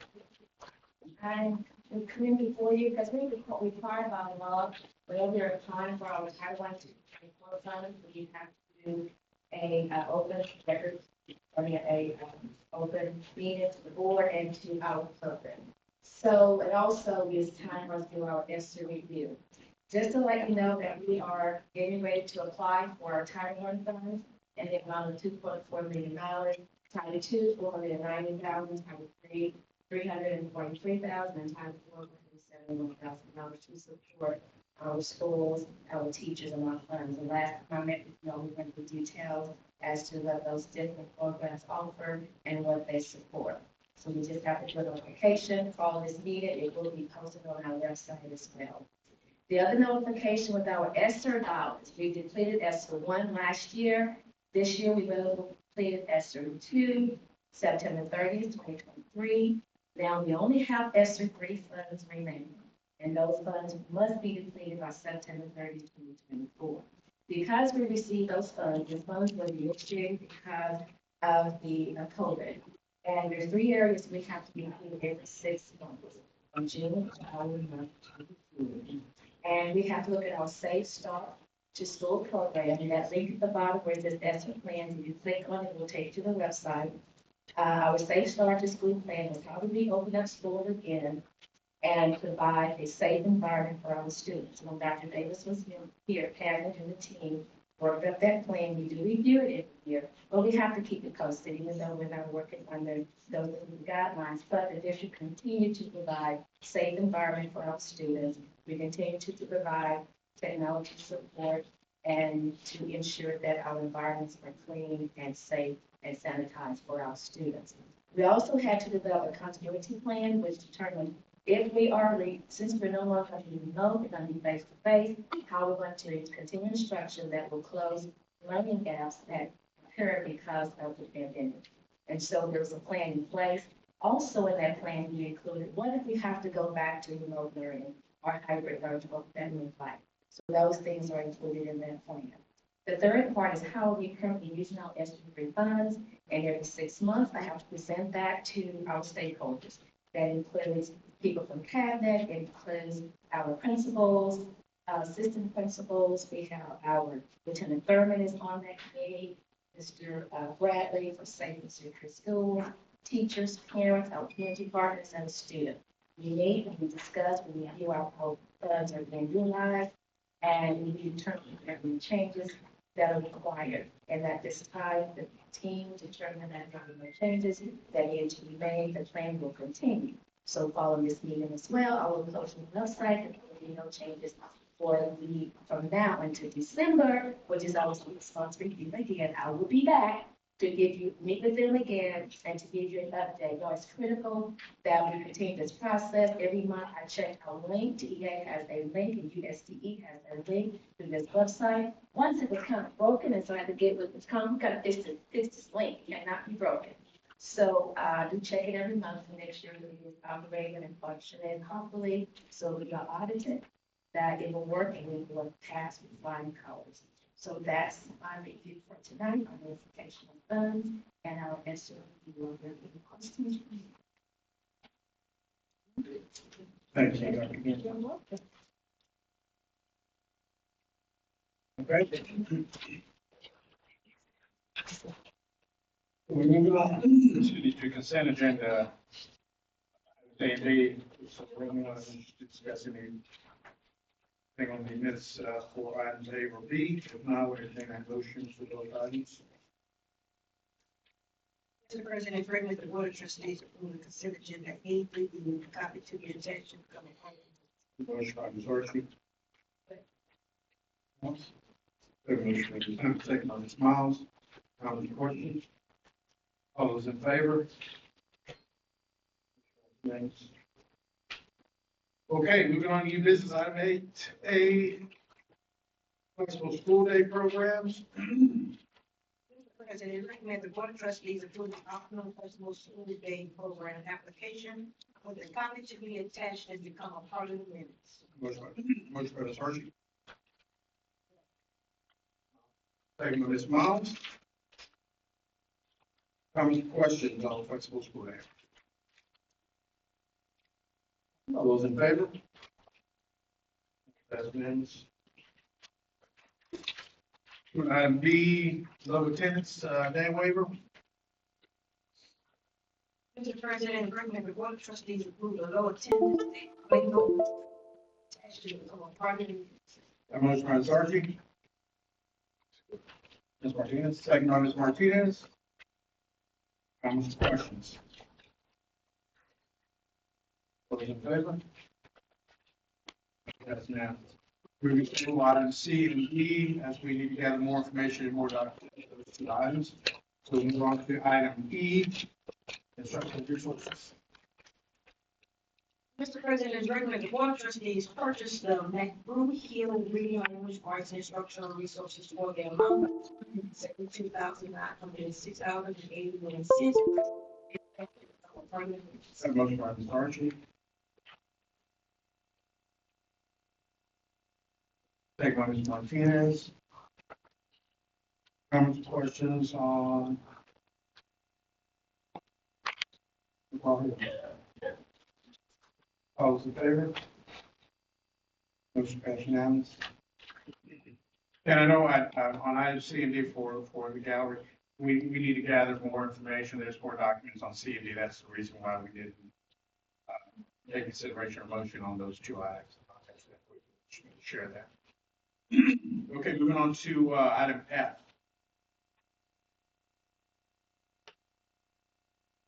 Mr. President, it is recommended the board of trustees purchase the skill scope instructional resource for science and math in the amount of $105,461.30 with a copy to be attached to the cover part. Motion by Ms. Archie. Second by Ms. Martinez. Comments, questions? All those in favor? Consider solution tree. President, is recommended the board of trustees agree to the solution tree for 60 Sheldon ISD staff members to participate in solution tree coaching. 2022-2024 school year at a cost of $90,000 with a copy to be attached with the party minutes. Motion by Ms. Archie. Second by Ms. Martinez. Comments or questions? All those in favor? Motion passes unanimously. Instructional resources, Eureka Math.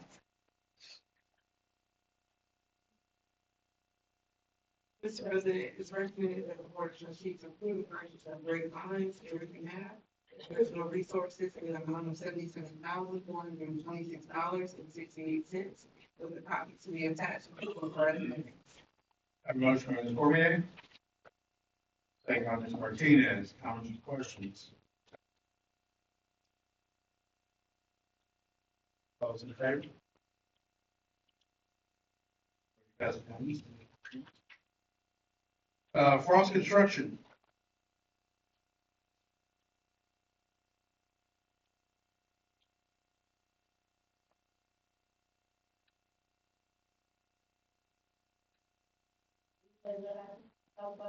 Yes, we can. Yes. Okay, that's,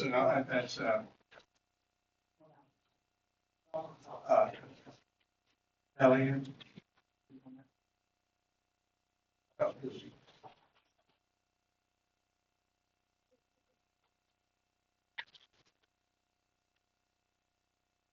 Technically, no. So we can have a motion second, we do not. Because it's not, we haven't, we don't have a motion on it yet. Speak on.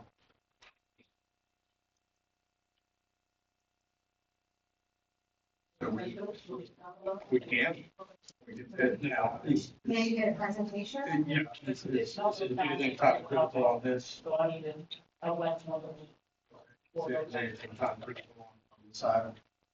We can be sure. Okay, sure. Okay, all right. We'll table this, item I, Frost Construction Company for our request for Also, number 23, till next meeting. Okay, item J, consider installation of filtration system existing cooling towers. Mr. President, you recommend that the board of trustees approve the carriage of commercial services pricing as a member of the cooperative partnership to provide filtration systems at both existing cooling towers located at KMS and KHS at a price not to exceed $164,000, including a contingency amount of $10,000 as the best value for the district with a copy to be attached to the. A motion by Ms. Archie. Second by Ms. Martinez. Anyone speak on this? Sure.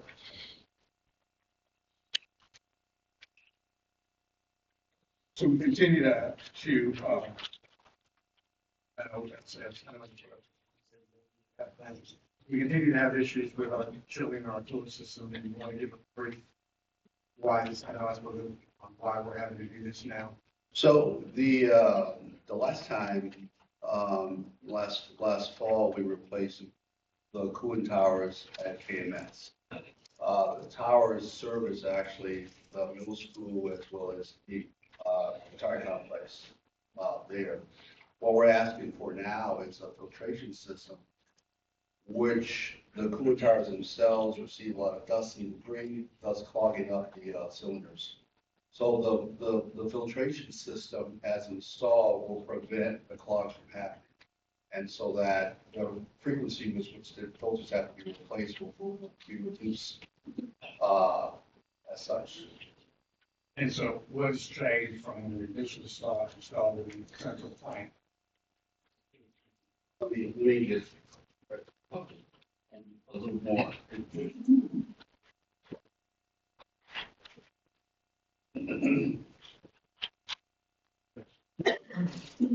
So last summer, we replaced the cooling tower. That system did not have the filtration system. As the air goes to the cool, as the water goes to the cooling tower, brings the air and sediments falls into the basin of the cooling tower. If you don't put a filtration system, the sweeper system, or that dirt up and filter it out, so it doesn't go into your food or chillers. And also it doesn't set it in the bottom of your cooling tower, and as dirt and mud sits in the bottom of the cooling tower, it aids with the metals. Also, you require more chemicals to keep that sediment suspended for filtration. So are we having, and the chemicals are going to coagulate all into the coagulate? Right. And so is that something we're going to have to start doing now? Well, the chemicals are already part of the cooling tower. The filter just helps the chemicals keep their shot better by keeping it solid suspended. Filtration gets all the dirt out before it goes through the chillers. And so this dirt is so fine that it clogs up the condensers. And so the filtration system now, how often is that going to have to be serviced, or what's the requirement for servicing the filtration system? We're getting a centrifugal filtration system. It actually blows down the dirt every day, or as is needed. It's more maintenance free for the maintenance staff not having to do anything with it. It has an automatic blow down feature. It's like a swimming pool filter. You get a backwash your filter every so often. This system will wash the system every day.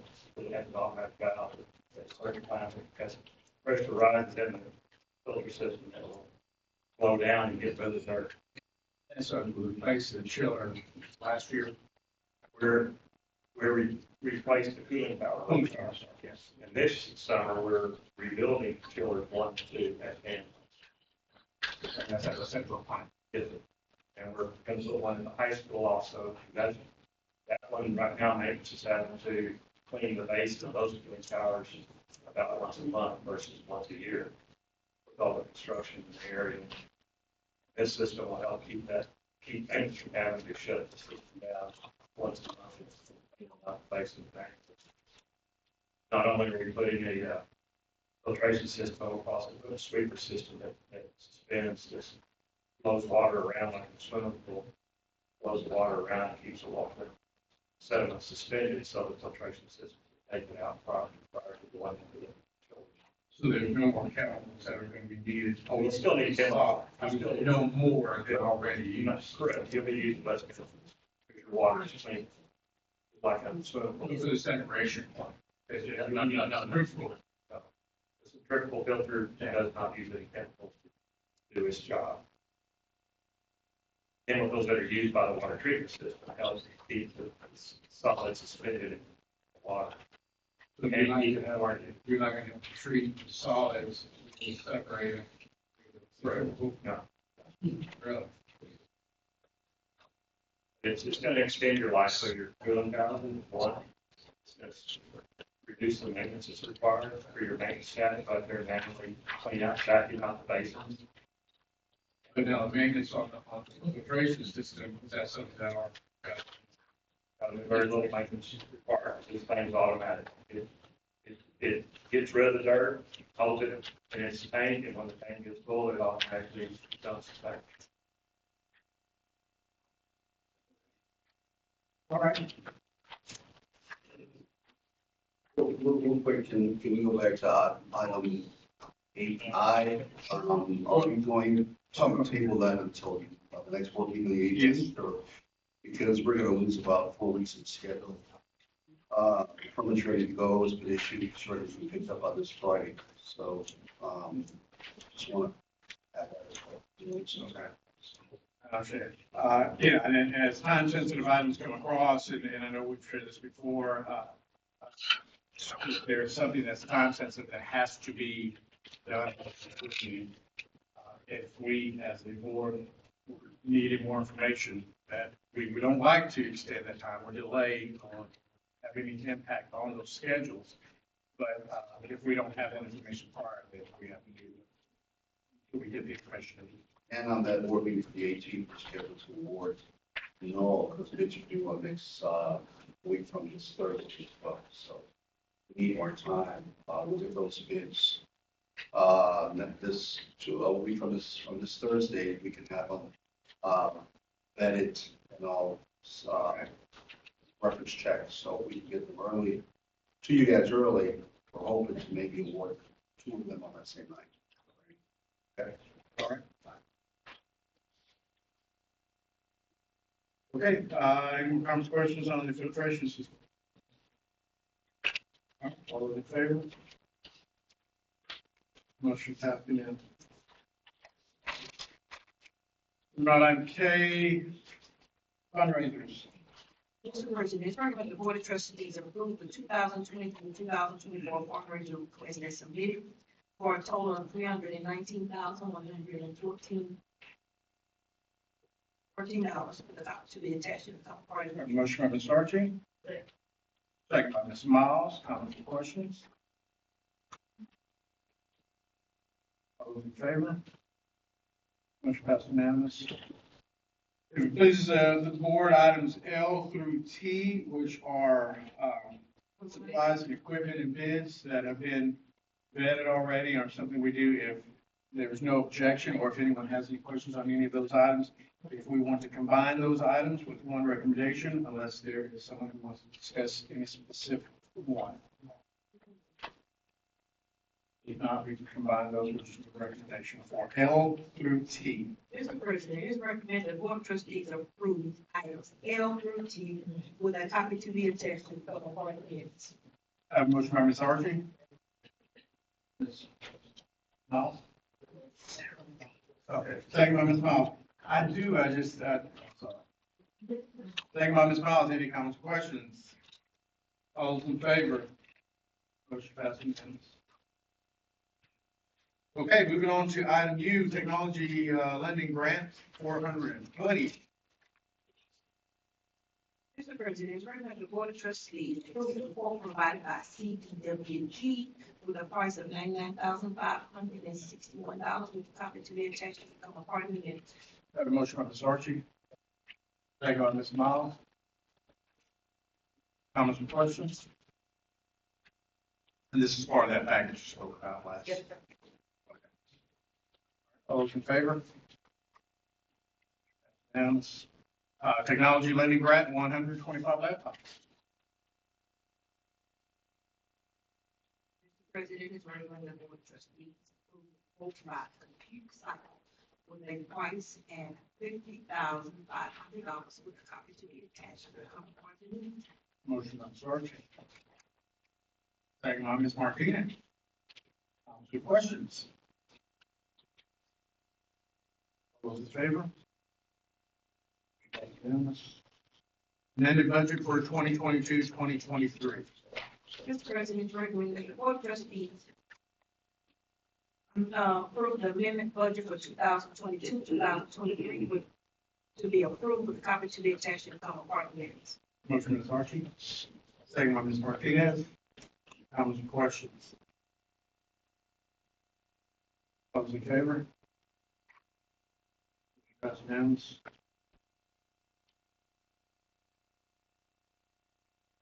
That's unanimous. Now moving on to the thanks. Mr. President, it is recommended that the 2023-2024 budget be approved with a copy to be attached to the cover quantity. A motion from Ms. Cormier. Ms. Miles. Second by Ms. Miles. Comments or questions on the budget? Abraham? All right, all those in favor? Approval of compensation schedule for 2023-2024. Mr. President, it is recommended that the Board of Trustees approve the compensation schedule submitted for 2023-2024 with the property to be attached to become part of the next. Motion by Ms. Cormier. Second by Ms. Miles. Ms. Archie. Any comments or questions? All those in favor? Motion passed unanimously. Okay, more information, any of these items that we need to discuss, please stop me, we can discuss them. Item A, tax collection report, May 2023. Investment report, May 2023. Sheldon ISD expenditure and revenue report on general operating fund, child nutrition and debt services, debt service. Sheldon ISD was pleased to announce that we have been preliminarily selected to receive an award for 2022, 2023, 2024. Nita and Lowry 21st Century Community Learning Center after school program, Title 12 grant partnership with the Harris County Department of Education. Program will offer after-school program services to Monahan Elementary, Rural Elementary for the next 5 years, amount of $9,800 and $22,000, which was shared with us earlier.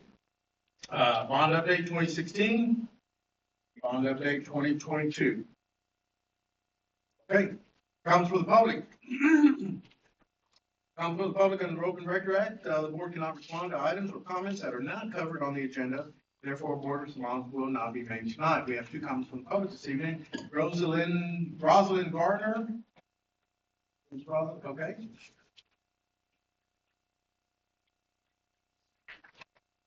Please note that any complaints and or concerns about a specific employee must be handled through the district's procedures, and your comments refrain from using individual name, title, and position of your voice and concern complaint. Your presentation should not exceed 5 minutes. Delegations more than 5 persons should not exceed 3 minutes. Thank you for taking your time to share with us such a manner that will make our comment section productive and within the constraints of policy and staff. Being here. Thank you so much for seeing me today. I come before the board to discuss about the traffic issue that we're having from the C.E. King Middle School and the Parkway Forest subdivision. It is at C.E. King, it's at Crystal Cove Drive and also Deep Valley. There is a opening in the fence where the students come out, and it looks like it is their parents that come in, and they park all in the street by the stop sign, makes it difficult for the school bus to come through, where they have had to blow the horn several times in order to come through to drop off other students. But then you, as a homeowner, you're blocked from even getting into your own driveway. We know that the students have to go home. We know that the students have to get their education. But is there some type of security that Sheldon ISD can provide in order to monitor that traffic, to make sure it flows and not stop in that particular area? And that's Deep Valley and Crystal Cove, where it dead ends. Sometimes you may see a constable there one time, or once a week, or twice a week. Do you think it will be benefits for the student as well as for the homeowners, as well as for Sheldon ISD to have a constable there every day to monitor for their safety? Sometimes there are school fights or students fighting on that lot, which is our lot, not on a daily basis, but several times that has to been stopped by different homeowners. We want a safe neighborhood. We want everything to flow the way it's been flowing. But this has been happening the last 2 years, and nothing has been done. It's getting worse and worse. Do we have that in the budget for security to be there daily? Is that too much to ask? This great school district?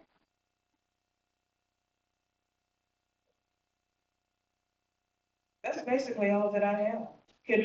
Would you be able to notify us with comments to that? So what we'll do is, the process will be that the superintendent will then evaluate the suggestions and the comments that you made this evening. And it will not be an immediate response because this is obviously something that's a little bit bigger than just a quick fix. No, unless you close up that opening, perhaps that will be a quick fix, but we don't want to stop the neighborhood students, because I'm not saying, I do not believe that all of this traffic is from neighborhood people picking up their children. I think this may be from outside. I do not know because I haven't examined that or even looked at any data. But we would appreciate any type of support we can get from Sheldon ISD and our little subdivision, okay? Yes, ma'am. Thank you.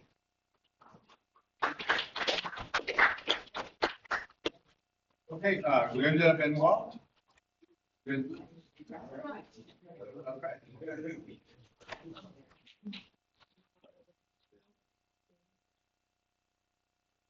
Good evening, board. I am Linda Benoit. I'm the vice president of the Parker Forest Homeowners Association. I'm here along with my fellow members, board members, and residents. If you don't mind standing up, please. Thank you. And we're here to express our concern. I want to piggyback on what Ms. Garner just said. This has been an ongoing issue for the last 4 years. And Dr. McCall, you know, because you've come to my house several times, it's a problem that we've had. It's not only an ongoing issue, but it's escalating. It's getting worse and worse. We have parents dropping off kids. And I know, as Ms. Garner said, these parents don't live in our neighborhood. They're circumventing your authorized drop-off points by coming through our neighborhood, causing congestion, impeding traffic in our neighborhood, which means that if something happens to not only our residents, but to the students, and an emergency vehicle will not be able to get through that area because it's so congested. It's totally impeded. They park on the streets, they park on the no parking signs, they totally disregard what the constables have come out. They talk to them. The constable come out twice this school year. And as soon as the constable's gone, they're right back doing it. They're trashing our neighborhood. They come, they throw their trash, they eat, they throw their food remains in our neighborhood, they throw dirty diapers in our neighborhood. As Ms. Garner said, you would think that a school district of this magnitude, with this money, that can afford this beautiful new school, could do something to help us in our community. We live in this community. We don't need anything to affect our daily way of life. Our community is an old community. So again, if any emergency vehicle has to come through there, that street is impeded. They can't get through. They park on both sides of the street. I have pictures, and I'm sorry I didn't get those off my phone to show you, but it's horrible.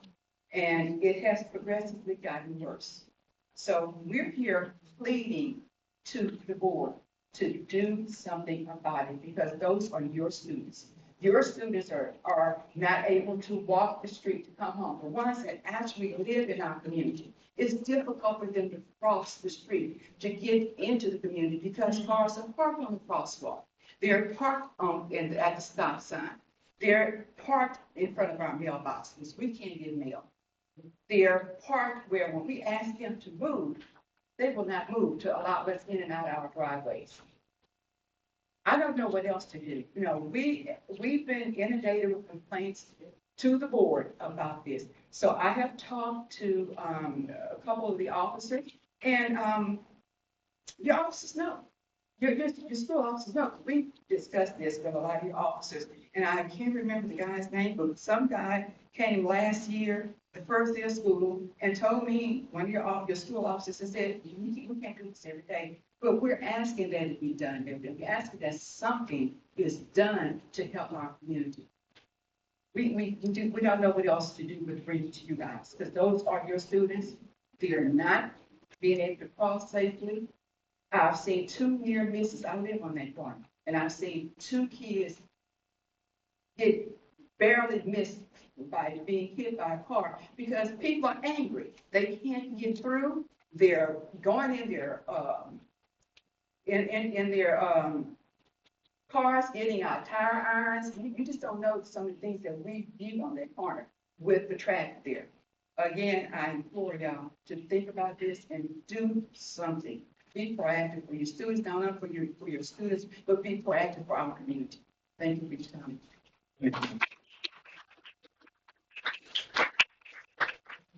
Thank you, Ms. Warner and Ms. Benoit, for your input and information this evening.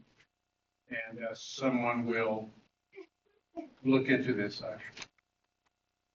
Okay.